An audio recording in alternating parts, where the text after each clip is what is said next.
Good day everyone, so this is Jessica Imako from BS at English 1A, and today I will be discussing all about world and environmental awareness. So, the importance of protecting the earth and its resources is a priority of many key decision makers around the world.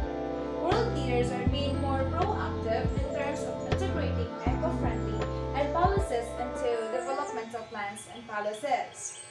In the past decades, many world leaders have come together in order to collectively address pressing phenomena or environmental degradation through different international environmental treaties.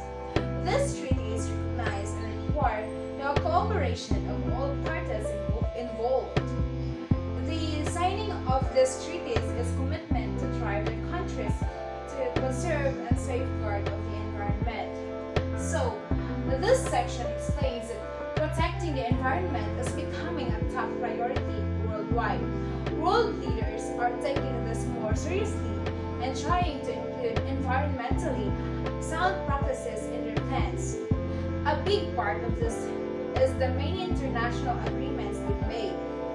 These treaties show that countries are committed to working together to protect the environment. It is all about cooperation. So the first treaty is the Montreal Protocol Treaty on Substances that deplete the ozone layer. So it is an international treaty that focuses on the need to protect the ozone layer. It is a treaty designed to help its signatories recognized formally by the treaty as parties, take steps to lessen and eventually eliminate the amount of ozone-depleting substances emitted into the atmosphere. The Montreal Protocol aims to eliminate the primary ozone-depleting substance and chlorofluorocarbon or CFC. To date, 197 parties worldwide, including all nations that are part of the United Nations, are signatories to the Montreal Protocol. So, the Montreal Protocol Treaty is this treaty successfully addressed the depletion of the ozone layer by the phasing out ozone-depleting substances. So it serves as a model for successful international and environmental cooperation. And the next one is the climate change or the next is the United Nations Framework Convention on Climate Change or the UNFCCC. So the United Nations Framework Convention on Climate Change or the UNFCCC, it is a convention that recognizes the negative effects of greenhouse gases or GHG on the Earth's climates and the human condition. According to the report published by the Intergovernmental Panel on Climate Change or the IPCC in 2013, GHG emitted through different industry-related human activities has been a primary driver of climate change from the mid-20th century until the present.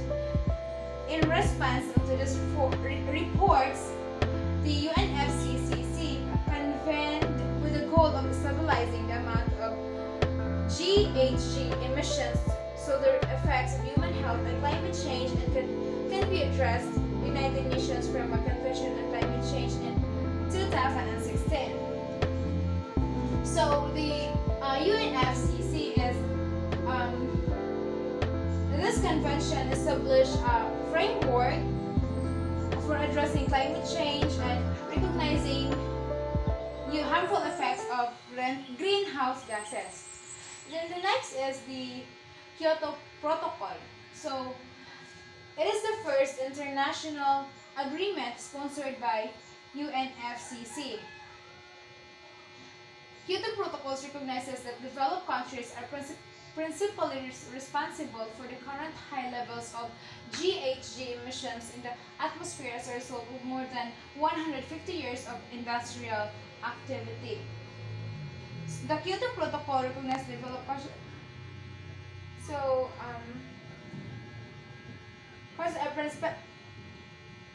The Kyoto Protocol recognizes that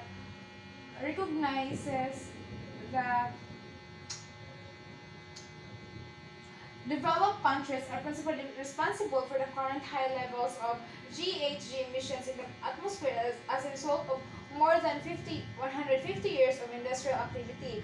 As a result, the protocol indicated heavier sanctions and demanded greater action from the developed nations in reducing GHG emissions. So, the Kyoto Protocol, building on the UNFCCC, the Kyoto Protocol introduced legally binding targets for reducing greenhouse gases emissions, primarily by developed countries.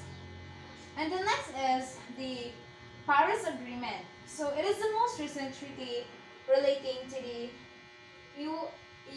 UNFCCC. So the most recent and comprehensive agreement, the Paris Agreement, aims to limit global temperature increase and encourages all nations to participate reducing emissions. So Paris Agreement is the most recent treaty relating to the UNFCCC. Then the agreement was signed almost all present parties except Russia, Iran, and Iraq or other countries.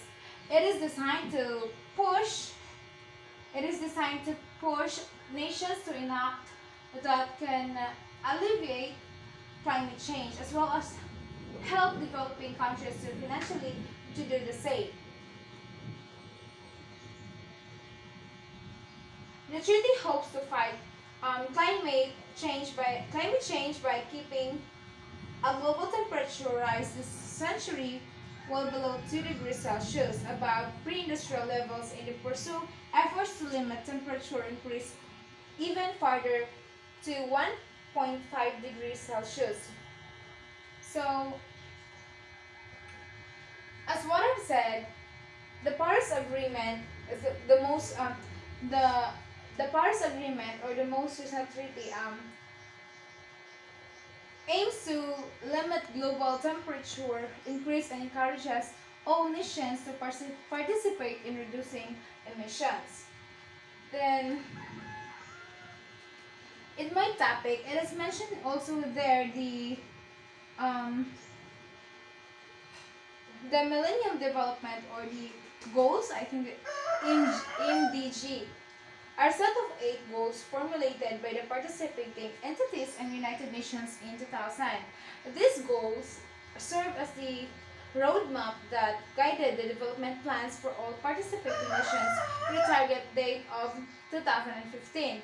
These plans were established to address poverty, hunger, disease, gender discrimination, illiteracy, and environmental degradation.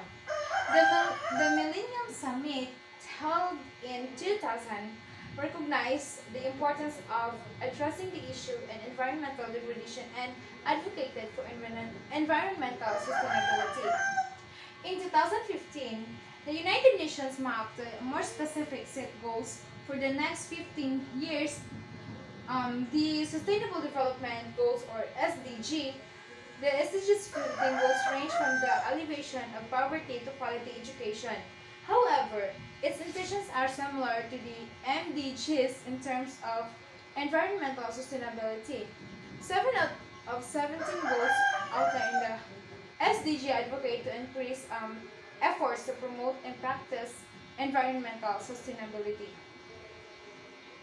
So beyond these specific treaties, my report also touches upon the broader goals of environmental sustainability. It mentions the Millennium Development Goals, or the MDGs, and the Sustainable Development Goals, or the SDGs.